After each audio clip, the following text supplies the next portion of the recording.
Moshe Lavi, you've seen him on this show, so eloquent, so poignant. His brother-in-law was released yesterday. He is alive and well despite 2 years of savages holding him captive. And I want to bring in former IDF spokesperson Jonathan Conricus to see if I'm right that Israel takes a pass on whatever it takes to control Hamas and help the Gazans. Moshe, thank you so much. What can you tell us about the reunion? Thank you so much for having me. So much has changed since we last spoke on Friday, I believe. I'm here in Ichilov Hospital in Tel Aviv. Omri is a few rooms away from me. And that's the happiest sentence I can say after 2 long years. The reunion yesterday was the happiest day in our life, of our family's life. Seeing him embracing Lishai, playing with the girls, hugging his father, Danny. It's hard to describe in words, really, what we feel inside. I'm just so glad that President Trump was able to bring about this framework to prioritize the hostages, putting them first, so that we as families will have this happy moment, and we as Israelis will recognize again the social ethos that guided us in our military service, in our society for so many decades, and will keep guiding us forward. Moshe, I want people to understand something. The video we're watching right now, he's been gone for 2 years, your brother-in-law. His kids are 4.5 and 2.5, which means, you know, he really has been away almost their whole lives, you know, their functional lives, half for the older one. But the younger one, what was that like for them to realize this is daddy? Ever since my sister and I returned from Washington, D.C. on Friday morning, we as a family began preparing the girls to the reunion.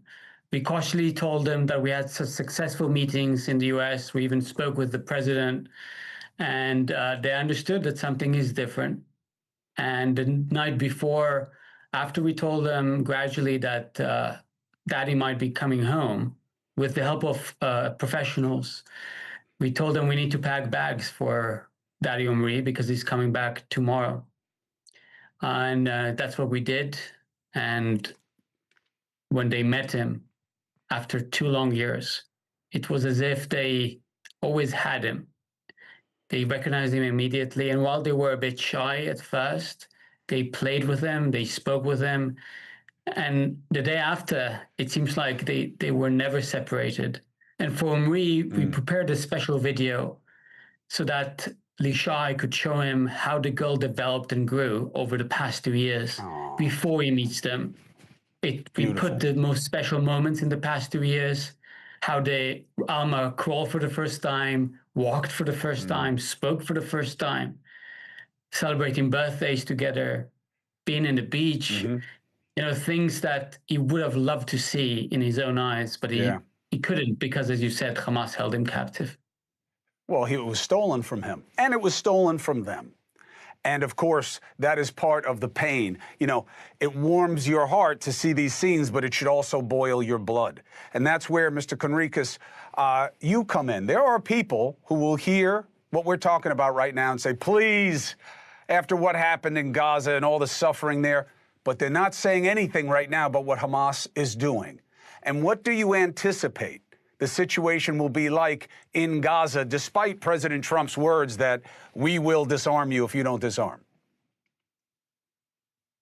Yes. Well, shalom, Chris. Great to be on. It's been quite a while. And shalom to Moshe, finally under happy circumstances. Well, the situation is a bit more complex, I fear, than what the president said. And I don't want to anger anybody, but I don't think that Hamas is inclined to disarm. If you look at how Hamas is operating, beyond what you showed and spoke about so succinctly, but if you look at how they're operating, what they're saying, how they're deploying on the ground, that is not an organization that is preparing for a succession. That is not an organization that is saying, okay, you know what, we're going to do the right thing here.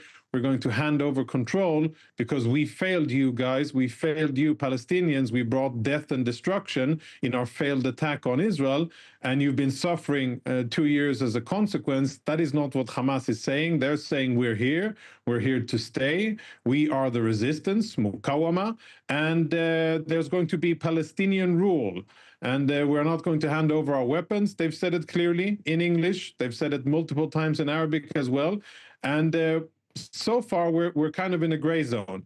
Hamas has also violated the agreement, fundamentally violated it, by not returning the remains of the murdered Israeli hostages.